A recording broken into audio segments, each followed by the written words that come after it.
Hi YouTube, it's Catherine Michelle, and I want to preface this by saying we're going to be covering some sensitive material, and it's not going to be appropriate for all audiences. So if you are under the age of 18 or you get squeamish and don't want to hear about medical terms, then you need to not watch the video. Okay, today we are going to go over David Crowley's autopsy report. As you can see, I have multiple notes on this case, lots and lots of questions, things I've noticed that were irregular or didn't comply with what they were saying, and just a lot of things that brought attention to my brain. I'm like, well, wait a second, things don't make sense. So this might take a bit. First of all, we're going to go over with the gunshot wound. And also, I want to state that I know some people were saying that they were disagreeing with what Dr. Kelly was saying about how long the bodies had been present in the house. And I think we all need to step back and realize we are not experts. Unless you are an expert in this field and this is your job, it's best that you don't go around and post those comments publicly, because you're going to be shown to be wrong. And here's why. And I'm going to admit, I don't understand everything. And I was just so grateful, because the more research I did on David's autopsy and the condition of his body, the more I realized Dr. Kelly was 100% correct. The bodies had not and were not laying there for anything longer than maybe, if it was a week, I'd be surprised, which was what he was saying. He was saying a few days to a week at most. Now, here's why. On the gunshot wound to David's head, and I know some people are saying there were 2 gunshot wounds and he was shot in the face and all this other stuff. Please, no speculation. Let's go with strictly what's in the reports. The reports say that the exit wound was on the left parietal side. So you see, it can't be a face wound. It can't be going through the face. So it was on the left parietal side, probably right about this direction. Right around there is the exit wound. And it states that early to moderate decomposition and evidence of animal scavenging. I have a huge problem with that in this report. And I'm not saying the dog didn't eat some of them. Okay, we'll continue. And then we're going to jump down to the external examination. The rest of these 2 parts are additional who was present and then how they identified his body. We don't need to go over that. Now, this says that the body is that of a well-developed man. It says lividity and rigor are absent. The body is cool or refrigerated. They had taken it out of the refrigerator. Okay, I have questions about why the lividity is absent. We know why rigor is absent. It disappears within 36 hours, I believe. Again, don't quote me. That's a rough guesstimate. Lividity, however, should still be there. I had one deputy coroner tell me that lividity goes away once a body is refrigerated. And then I had Dr. Kelly say, no, that's not true. It's always going to be there. And this is sending up huge red flags in my head. I mean, we've got bells and whistles going off all over. So I'm like, okay, the only other thing that could cause lividity to be gone, and since it states it's gone in all of them, I believe, but I'm going to stick with David. How it's absent in David is exsanguation. Thank you. In other words, that's when the body is bled out. Then lividity would not be present. So how did that happen? Did somebody bleed them? By taking the hand or smashing their head? Although I think the blood would still be in the body if they smashed their head, because the heart would then stop. But so it would have to happen before death. These are just thoughts going in my head. And then it states early to moderate decomposition is evidenced by skin discoloration. We've gone through all that. We've talked about that. But the points I'm going to be emphasizing through all of these sections is this one part. It says post-mortem animal scavenging is evidenced by the absence of the majority of the head and neck, And it says, apart from the posterior calvarium and overlying scalp, posterior neck, skin, and soft tissue, and cervical spine, and absence of the right hand. And I think it's important to note how they worded this report. Now here they're saying animal scavenging is what took the hand, but let's keep going. It says the posterior scalp is intact with patchy brown hair. The abdomen is flat. However, you can clearly see in the photo that there's bloating, so I'm not sure what they mean by the abdomen being flat. And it states here that the left hand is sealed, the right hand is absent. Let's go on to the next one. And it talks then about the clothing and the personal effects. Talks about dark green to red stains are on the collar, sleeves, and middle to the left side of the shirt, which we've already talked about that part. That's where the bloodline, it's almost a straight line.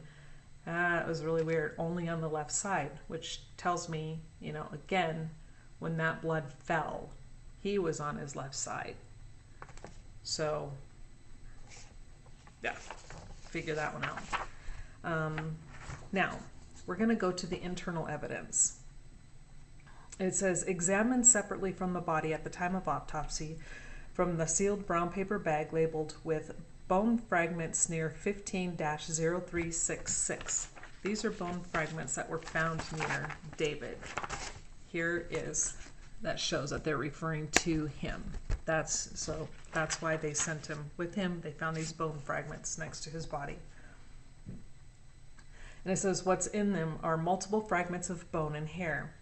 A maxilla with well-preserved natural teeth showing no metallic restorations is present. Multiple 1.5 to 14.5 centimeter maximum dimension skull bone fragments articulate well with each other and with the remaining calvarium on the body of the decedent. Okay, now, think about this. If this head was ripped apart by a dog and eaten, are you thinking the bone fragments articulate means that they fit?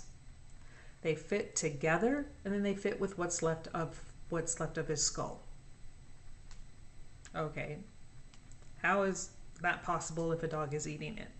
Think about it. And now, here's a part. A separate non-articulating 8.5 centimeter maximum dimension skull bone fragment has a rounded defect along one edge with apparent internal beveling. The remaining bone fragments are irregular and of unidentifiable origin or consistent with phalanges, fingers. And so that, so whose part of the skull was that? This is the remaining part shows an entrance wound. So a rounded defect with internal beveling is an entrance wound. Okay, whose entrance wound was that? Didn't belong to David. And with my note here, I'm asking, since fragments articulate well with each other in the calvarium on the body, where's the proof of animal scavenging?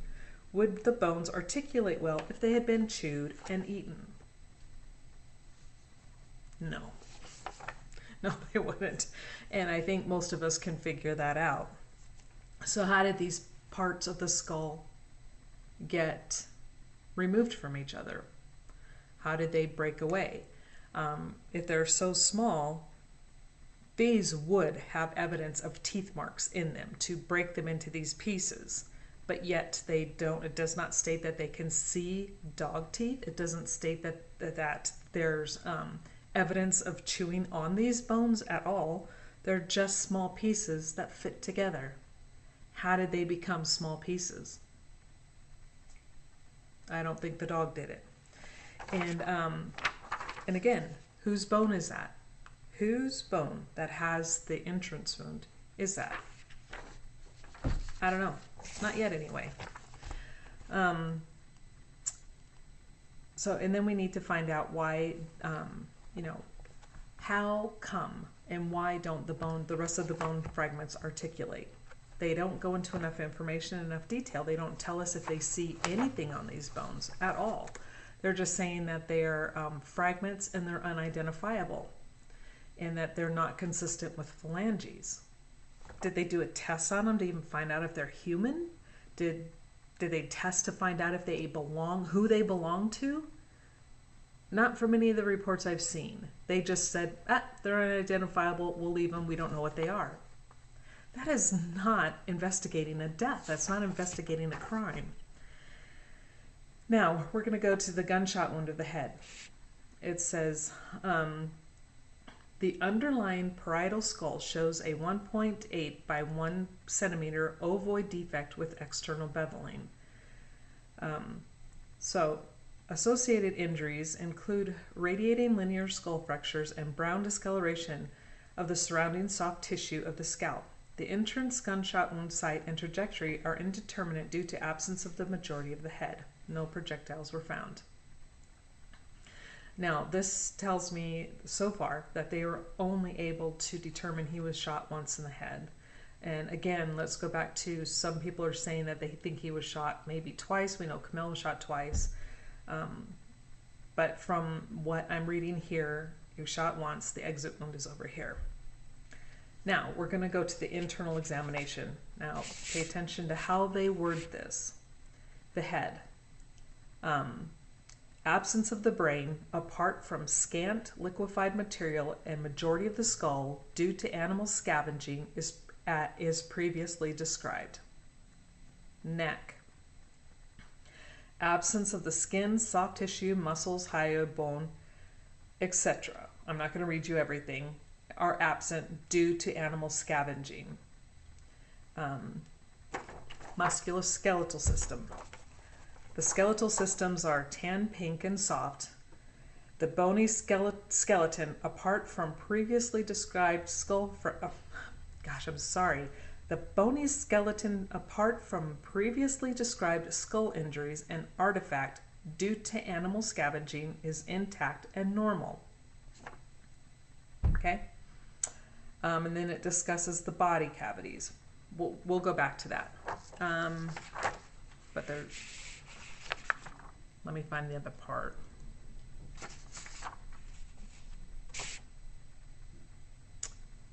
I'm reading this, and I am not seeing where it talks about the hand again. It is only mentioned once. Why? You know, I don't understand why it was only mentioned once at the very beginning.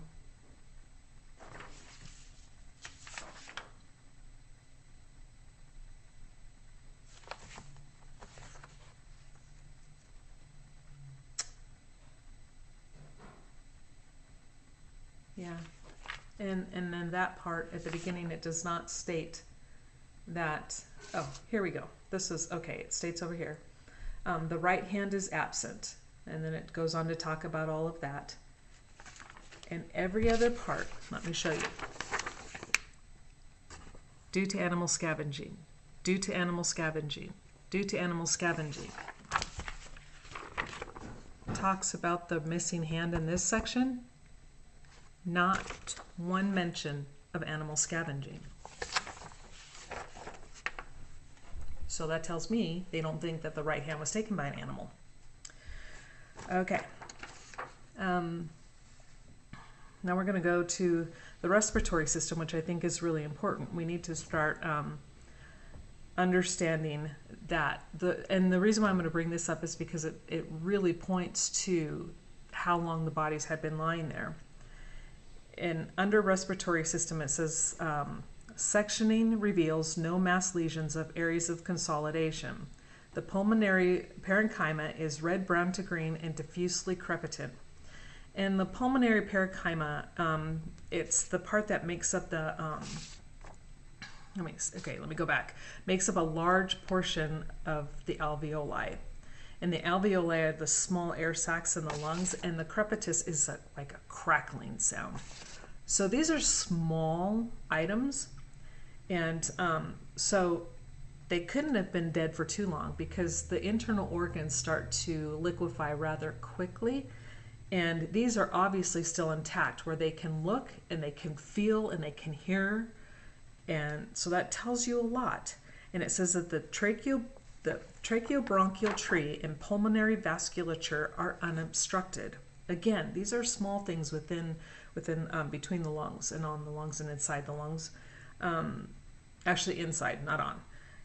And they can dissect these. They can take a look at them. So these organs are still intact. And again, that's an indication as to how long they had been dead. The cardiovascular system. The 230-gram heart is contained in an intact pericardial sac. Pericardial sac is a very thin membrane that surrounds the heart. The coronary arterial distribution is normal and right dominant.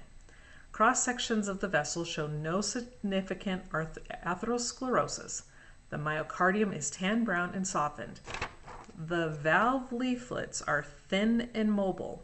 The arterial and ventricular septa are intact. The foramen ovale is sealed.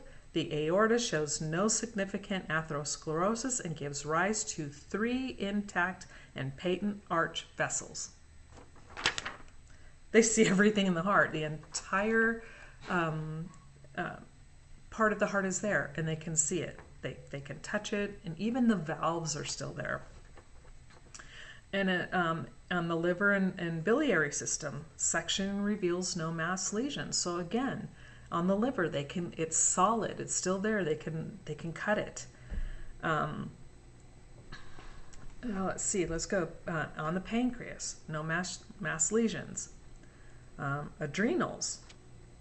No masses or areas of hemorrhage are identified.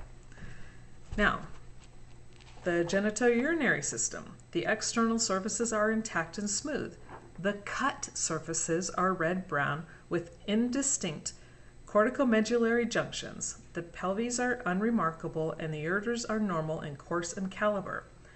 White bladder mucosa overlies an intact bladder wall. The bladder contains no urine. The prostate is normal in size with lobular tan-brown parenchyma. The seminal vesicles are unremarkable. The testes are free of mass lesions, contusions, or other abnormalities. Now, parenchyma, you're going to hear that a lot in the body. It's not just in one section or another, but it's just a part. It's a different type of tissue. And the fact that that's there and they can see it and they can cut these is telling you these bodies had not been lying there for very long. The gastrointestinal tract. The esophagus is intact and lined by gray-white partially otolized mucosa. And as you know, autolysis is the very first beginning part of decomposition. That's the first thing that happens. Autolysis is the breaking down of the tissues. It's kind of where the body kind of starts to eat the body itself by breaking it down. The stomach contains no food or medication. The gastric wall is intact. The duodenum, loops of small bowel, and colon are unremarkable. The appendix is present. Now, if the colon is there, which if I remember my anatomy correctly, so don't quote me 100% on this, but I do believe that the intestines are one of the first things that decompose and break down due to all the bacteria that's naturally inside the colon. And here, it's intact and unremarkable. It's fine. There's nothing wrong. They can't see anything wrong with it. So again, to me, that indicates that they had not been there for maybe a week at most. Okay. And then they go on to state that representative tissue biopsies are submitted and retained. The dissected organs are returned to the body. So again, they're there. The whole body is there, the liver, the organs, and everything. So again, where's the deceased, and where is the proof that they were there for so long? And I was reading in this book. I was reading this book called Forensic Science by Andrea Campbell, and this book called The Encyclopedia of Crime Scene Investigation, and this is by, let me get, I think they have multiple authors. Let's see, yeah, they do. Oh, Michael Newton, sorry about that. Here you go. Here's the book. Now, in this book, it talks about, and I'm going to go into this further in another video, but this one talks about crime scene investigation and how it should be, how it should happen. And it says that, of course, a call comes in, dispatch then sends an officer, patrol officers visit, and then then next they call a detective. The detective then decides, do they need a medical examiner? And then if the medical examiner's there, they have the criminalist and other forensic experts respond to the scene. And then it says, here's what's very important to remember, which it goes back to what, if you guys watched the video that Dan and Greg did with Russell, here's what he said, and it states right here, because I know a few people are like going, how does he know what he's saying, and blah, blah, blah. Now, that was only by a few people. Most people were very receptive to what he said, and when I was reading this, it made me realize that this Russell knew what he was talking about. It says that the criminalists and other forensic experts respond to the scene when summoned by detectives, sketching, photographing, and or videotaping evidence in situ. Now, however, by the time the forensics and the crime scene people got there, the police officers had already gone in and started taking pictures, were opening drawers and opening. They messed up the scene. That is huge, huge no-no. And here, in this book, Forensic Science. Now, everybody keeps going around saying, you know, your opinion, your opinion. What I tell you is not my opinion. It's based on fact and not only my experience, but from other information as well. And it says here, protection of the crime scene is crucial. A good officer heads a long list of don'ts. He or she will not touch, move, or alter anything. Use the telephone, flush the toilets, or run tap water. And again, we'll cover this more in another video, but we all know that the police officers were not only walking all around the backyard, they were closing the door before anybody got there, opening it again, they were opening up drawers and cabinets, they were walking around, and there's one in here, and I will cover that again in the next one, where it says that the only thing should be one officer. One officer goes in if it's an obvious death, which this was. They go in, one path in, one path out, and after that, when they determine it's been a murder and they need other specialists there, they are to secure the scene and not allow anybody, nobody, no officers, no people, nobody into the scene, because it contaminates the scene and everything. But in this case, you had multiple officers going through the entire house. They go in and they start taking video and they start, well, I think, no, they took pictures, I believe. But again, they're opening things, they're doing stuff they have no business doing. One officer should have gone in, they checked, they cleared, and they should have gone right back out. They should have followed their path and then left. And they should have absolutely taken pictures of the backyard before they all started trampling through it. Right now we only have where they say that they saw animal tracks. What kind of animal? Was it a dog? Was it a cat? Was it something? Was it somebody else's dog? So right now you don't know if somebody else brought another dog into the house. We have no proof of anything because they didn't do their job correctly. And again, when I'm looking and thinking about the fact that lividity is missing, the first thing that pops into my head is it's a rough day. Exsanguination. There we go. Exsanguination. God, I sound like a retard. Sorry about that. Was that a possibility? He had limbs missing. His hand was gone. Did they bleed out from that? And I believe in the other ones, they also had lividity missing. Why? Renee had her arm gone. Campbell had both hands missing. Were they all bled out before they died? Is that why there's such a lack of blood when, you know, some of the other injuries occurred? And we'll be going over that too in yet another video, where the blood is versus where the bodies are. You have a so-called footprint, and they're trying to footprint in blood, But if you go and you look at these photos, it doesn't look like a footprint. They look like handprints, like somebody's in a glove or something, and they kind of did this because there's like this much of a gap between the toe and the big toe and then the next toe in one of them. Now, I don't know who did that, an ape? Come on, give me a break. That was not a footprint. And it's only supposedly say this is the foot, and it's only like this section. You never see anything past that on any of these footprints. So were these people exsanguinated? Why is it that the bones don't articulate and the ones that do articulate show no evidence of animal scavenging? Now, how did they get in? Again, how did they get into little pieces? If the dog didn't do it and they articulate well, how did they get into little pieces? Figure that one out. Again, bad investigation. Let's see. And again, they're saying that the abdomen is flat. We know that there's some bloating in David, so I don't know why they stated his abdomen was flat when it clearly was not. And again, the skull fragments. And the fact that there is crepitus in the pulmonary parenchyma and the alveoli, that tells you that those are absolutely intact. Again, small things. They would obviously be decomposed. They would start to liquefy faster if the bodies had been there more than 10 days, more than 3 days. I'm thinking that even by 7 to 10 days, these parts of the bodies would actually probably be mostly liquefied by this point.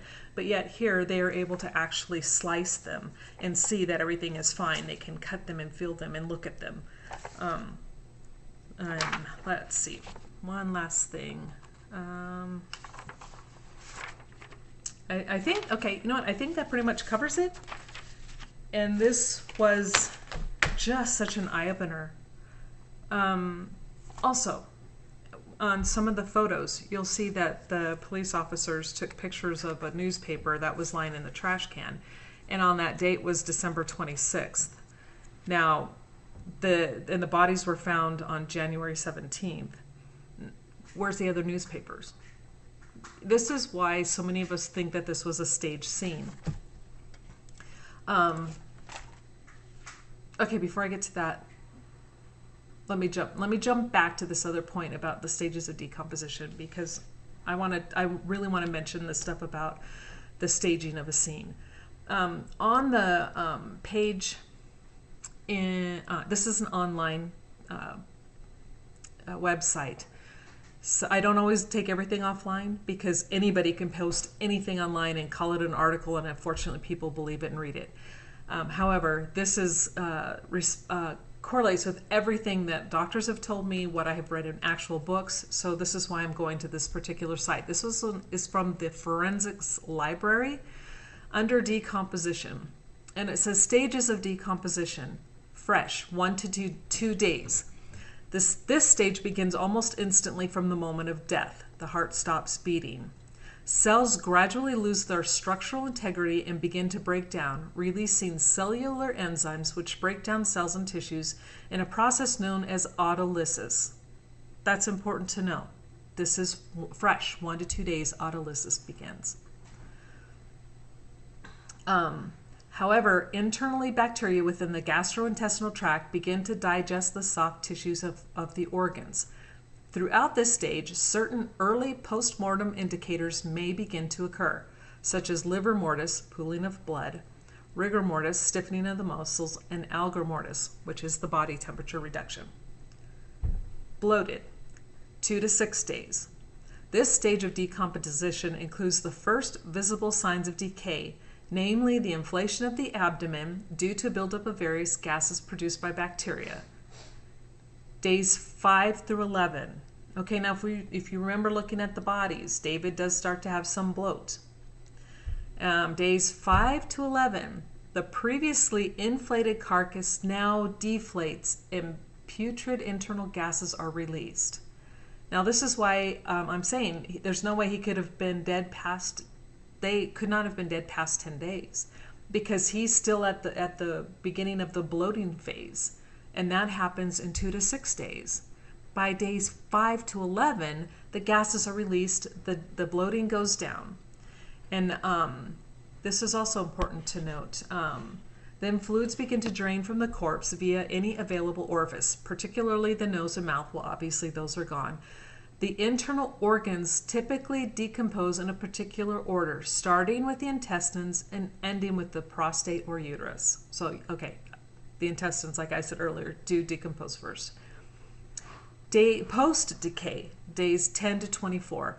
By the time the stage is reached, decomposition slows and most of the flesh has been stripped from the skeleton.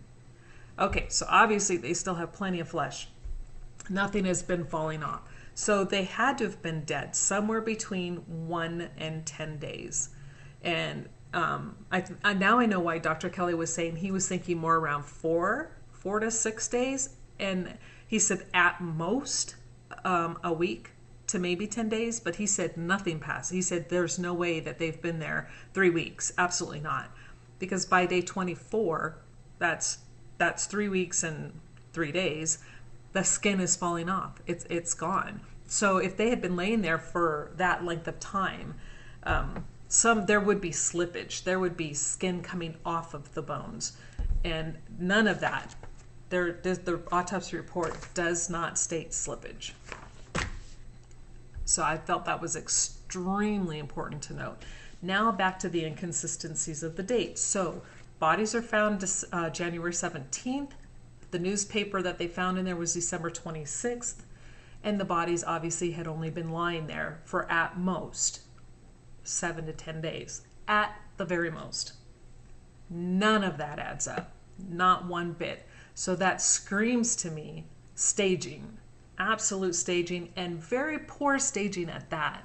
I also have, I've been doing a lot of research on handwriting. And this actually is going to turn into a lot longer than what I thought, so I decided I would go ahead and do a complete video on just the handwriting. And I'm not going to show you real close, I just want you to know what this is the notes. This is the one where it says, supposedly it says, submit to Allah now, written by David, quote unquote David. This is David's actual handwriting,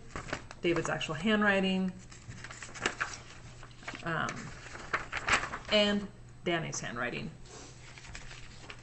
And we will compare David's handwriting and Danny's handwriting to the note. That one is quite interesting. So I'm not naming names, so please don't go around and write some more nasty comments. And I'm just saying that, you know, if it looks like a duck and it walks like a duck and it quacks like a duck, it's a duck. And when I get more information, when I get more proof as I'm doing this, like I said, the more I see this and the more I research, names are coming into play. And yes, I mean names. Right now, it seems there are at least 2, possibly 3 people that were involved in this, from what I can find. Again, I don't have any solid proof, so until I get to that point in my investigation, that is where my investigation is leading me. And until I get that, I'm not going to say anything more. I definitely have a list, not even just 3. I have a list of people that I'm going through.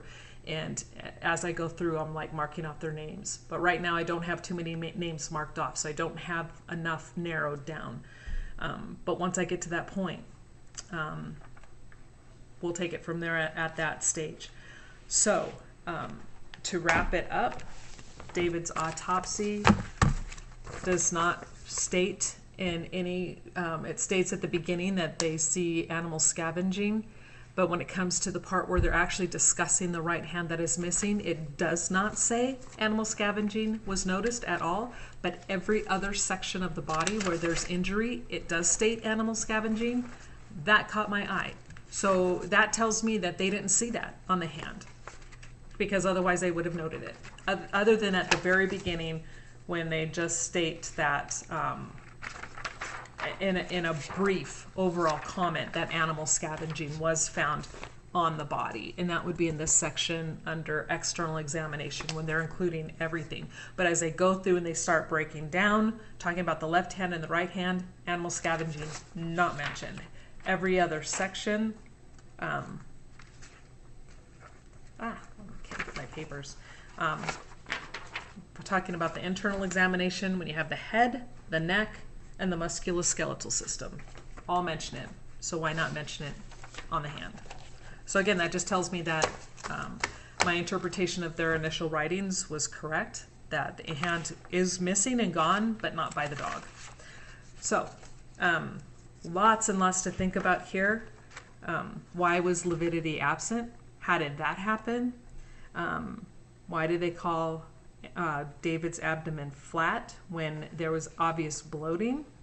Unless by the time they actually got to the body, maybe it had gone flat. But in the pictures we see, there's bloating because that medical examiner took hours to show up to the scene, stayed 45 minutes and left. Again, we're going to cover that in the investigation section of my videos. So maybe by the time they got it, more hours of decay had happened. But, you know, even though the police showed up and were taking photos when they shouldn't have, I think that's one part there. They screwed up a lot in moving and opening drawers and opening toilet lids when they had no right to do so. That was not their job. But they did us all a favor by taking a photo of that body showing that he was bloated. So even a mistake can turn around and help you out in the end. If you have any questions, again, just leave your comments at the bottom and ask them there, or I will leave my email address and you can write me questions there as well. And I will leave the names of these books, and so maybe you can pick them up in your library. And I will also leave the link to the article that I read talking about decomposition in the stages, because I think it's really important that everyone gets to understand the stages of decomp. Those who are sitting there and are insisting that those bodies were there for 3 weeks, you are wrong.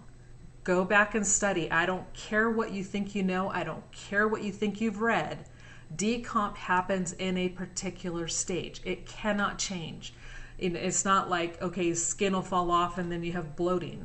You know, it doesn't happen like that. It happens in a particular way.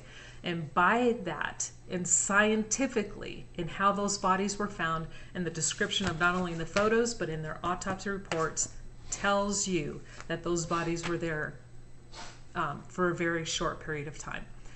Okay, hope you guys all have a great day, and I hope this made more sense than what it sounds like in my head. I think I was rambling because after reading this and starting to highlight, I literally was just like pacing the floor going, oh my God, this is so screwed up. This is so wrong. This is so wrong. How could they say he did this? And again, I'm going to try to do more research on why the lividity is absent. And again, the only reason that I could find so far that would be absent is if they were all bled, if he was bled. And I'll go through each one. Did somebody bleed them out? Did they cut off their hand and did they die due to blood loss? And then did they shoot them in the head? There's so many things that are possibilities right now. And the fact that this case was closed and it was determined a murder-suicide within 2 days is appalling. It's disgusting and it's disturbing. I have more questions than any answers I've ever found.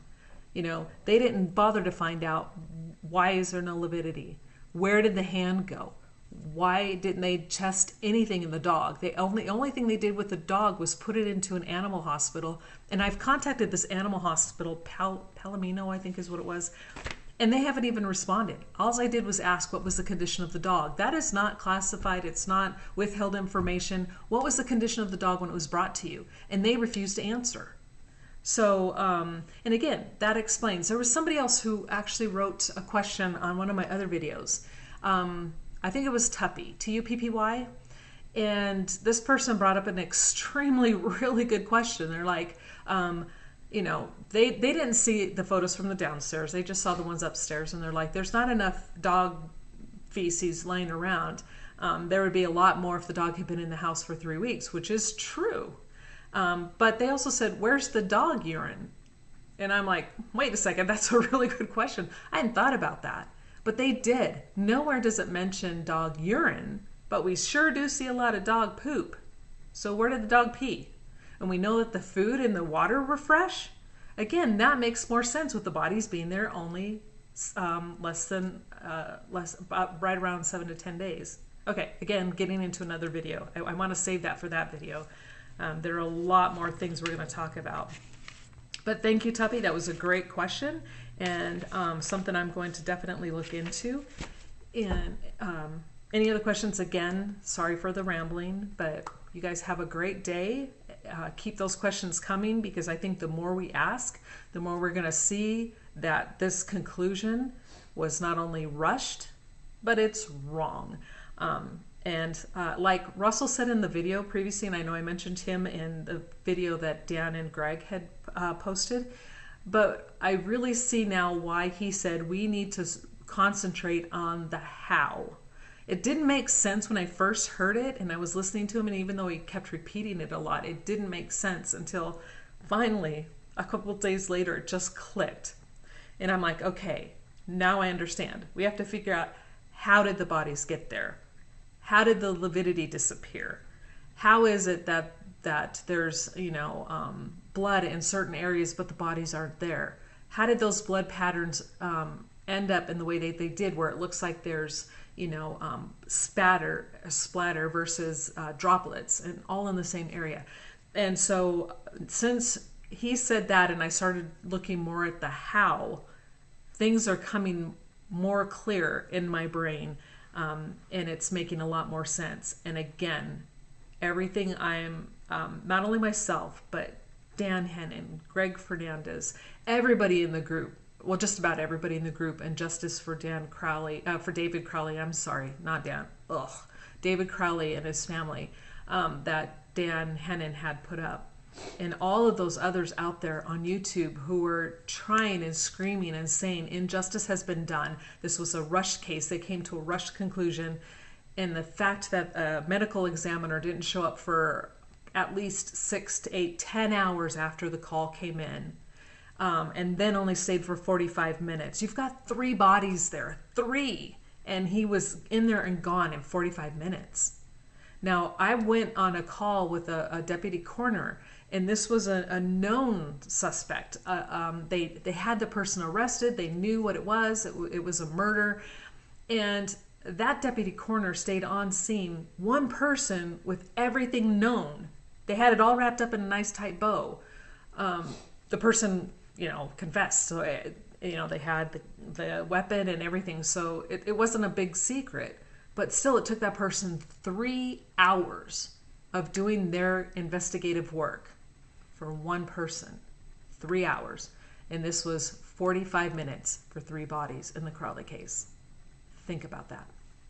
Have a great day.